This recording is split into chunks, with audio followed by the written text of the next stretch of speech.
మీకు తెలుసా, బైబిల్లో డ్రై ఫ్రూట్స్ యొక్క ప్రస్తావన ఉంది. అవి ఎక్కడో చూద్దాం. ఆదికాండం 43వ అధ్యాయం 11వ వచనంలో పిస్తా మరియు బాదం గురించి వ్రాయబడింది. ఇశ్రాయేలు తన చిన్న కుమారుడైన బెన్యామీనును కాపాడుకోవడానికి వీటిని బహుమతిగా ఐగుప్తునకు తీసుకుని వెళ్ళమని తన యొక్క 10 మంది కుమారులకు చెప్తాడు.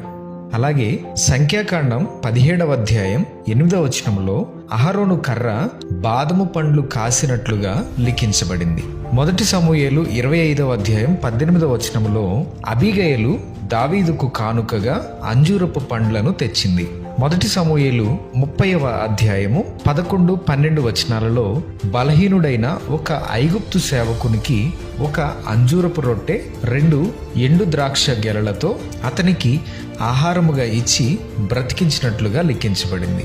బైబిల్లో ఖర్జూర పండ్ల గురించి పేర్కొనకపోయినా ఖర్జూర పండ్ల నుండి వచ్చే తేనె గురించి ప్రస్తావించబడింది. అది 2వ దినవృత్తాంతాలు 31వ అధ్యాయము 5వ వచనంలో ఇశ్రాయేలు ప్రజలు తేనెను అర్పణగా తెచ్చారు. అది బహుశా ఖర్జూర రసం అయి ఉండవచ్చని బైబిల్ పండితుల యొక్క అభిప్రాయం. అలాగే నీతిమంతులు ఖర్జూర వృక్షము వలె వర్ధిల్లుతారని 92వ కీర్తన 12వ వచనంలో లిఖించబడింది. ప్రభు అయిన యేసు యెరూషలేములోనికి ప్రవేశించినప్పుడు అక్కడి